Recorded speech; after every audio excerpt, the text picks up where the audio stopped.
Wherever you go, whatever you do, throw a little at it. Omax, Vest and Briefs. சற்றுமுன் கிடைத்திருக்கும் அண்மை செய்தி. நெல்லை மாநகராட்சியில் பல கோடி ரூபாய்க்கு ஊழல் நடைபெற்றுள்ளதாக திமுக கவுன்சிலரின் கணவர் குற்றச்சாட்டு. நெல்லை மாநகராட்சியில் பல கோடி ரூபாய்க்கு ஊழல் நடைபெற்றுள்ளதாக திமுக கவுன்சிலரின் கணவர் குற்றச்சாட்டு. வருமான வரித்துறையினர் சோதனை நடத்த வேண்டும் என திமுக கவுன்சிலர் கணவர் ஆடியோ வெளியிட்டு கோரிக்கை விடுத்துள்ளார். நெல்லை மாநகராட்சியில் பல கோடி ஊழல் நடைபெற்றுள்ளதாக அவர் குற்றம் சாட்டியுள்ளார். மாநகராட்சி அதிகாரிகள் கண்ணன், ராமநாதன் மீது 7வது வார்டு கவுன்சிலர் இந்திராவின் கணவர் மணி புகார் அளித்துள்ளார். அண்மை செய்தியாக பார்த்து வருகிறோம். மாநகராட்சி அதிகாரிகள் பல முறைகேடுகளில் ஈடுபட்டுள்ளதாக வெளியான ஆடியோவால் பரபரப்பு ஏற்பட்டுள்ளது. இதுகுறித்து விரிவான தகவலை தெரிவிப்பதற்காக செய்தியாளர் சரவணன் இணைப்பில் உள்ளார். சரவணன், மேற்கண்ட செய்தி குறித்து விரிவான தகவலை பகிருங்கள். வணக்கம் பராசக்தி. திருநெல்வேலி மாநகராட்சி என்பது 55 வார்டுகளையும் 4 மண்டலங்களையும் கொண்டிருக்கிறது. திருநெல்வேலி, பாளையங்கோட்டை, தச்சநல்லூர் மற்றும் மேலப்பாளையம் என 4 மண்டலங்களின் கீழ் இந்த 55 வார்டுகளிலும் பெரும்பாலான இடங்களில் தற்பொழுது திமுக கவுன்சிலர்களே பதவி வகித்து வருகிறார்கள். அது மட்டுமல்லாமல் நெல்லை மாநகராட்சிக்கு உட்பட்ட 7வது வார்டு பகுதியில் திமுக கவுன்சிலராக இருக்கக்கூடிய இந்திரா என்பவரின் கணவர் மணி என்பவரும் திமுக பிரதிநிதியாக இருக்கிறார்.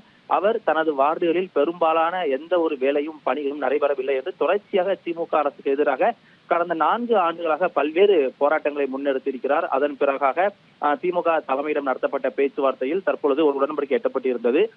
இந்த நிலையில் நெல்லை மாநகராட்சியில் பணியாற்றி வரக்கூடிய அதிகாரிகள் மீது ஆளுங்கட்சி கவுன்சிலரின் கணவர் பகிரங்கமாக ஊழல் புகாரை முன்வைத்திருக்கிறார்.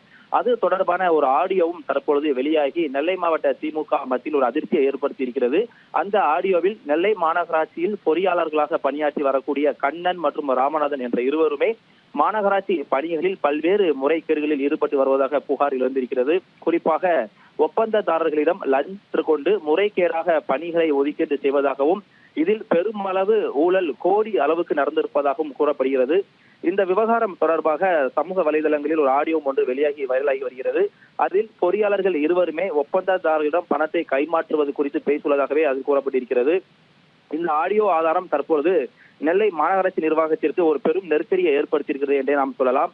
நெல்லை மாநகராட்சி கவுன்சிலர் இந்திரா என்பவரின் கணவர் மணி என்பவர் இந்த அதிகாரிகள் மீதான பகிரங்கமான குற்றச்சாட்டை ஆடியோ ஆதாரமாக வெளியிட்டிருக்கிறார். அந்த ஆடியோவில் பொறியாளர்கள் கண்ணன் மற்றும் ராமநாதன் ஆகியோர் முறைகேடுகளில் ஈடுபட்டு வருவதாகவும் தனது வார்டு பகுதிகளில் எந்த ஒரு அடிப்படை தேவைகளுக்கான எந்த ஒரு வளர்ச்சி பணிகளையும் தற்போது வரை தொடங்கப்படவில்லை என்றும் கூறப்படுகிறது.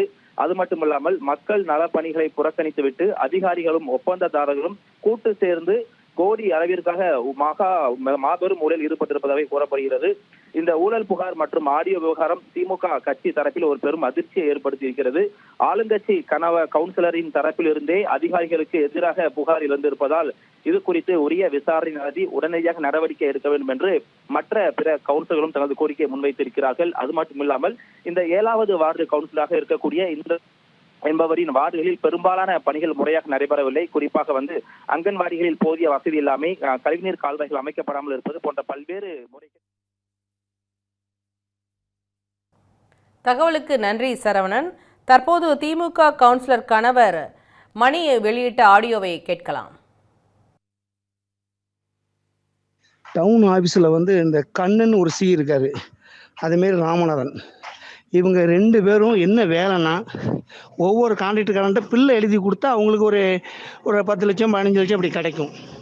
அதுமாரி ரோடு கான்ட்ராக்டர்காரன்ட்ட இவனுக்கு கொடுங்க அவனுக்கு கொடுக்குறது அதில் 1% 2% கிடைக்கும். இதைத்தான் பல லட்சம் பல கோடியை கொள்ளடிச்சிட்டு கிடக்காங்க அந்த 2 பேரும். கமிஷனரை கைக்குள்ளே போட்டுக்கிட்டு அவங்க அழகாக அந்த வேலையை நடத்துகிறாங்க. இந்த அம்மாட்ட இந்த மக்களுக்கு தேவையானதை நம்ம சொன்னோம்னா அதை செய்ய மாட்டாங்க. அவங்க கூட இருந்துக்கிட்டு அந்த அம்மா அந்த வேலை தான் பார்க்க வர ஒரு குழந்தைக்கு ஒரு உயிருக்கு சேதம் அடைஞ்சுன்னா யார் பொறுப்புன்னு தெரியல. இவங்களுக்கு ஃபுல்லாமே இந்த கொள்ளடிக்கிறது தான்.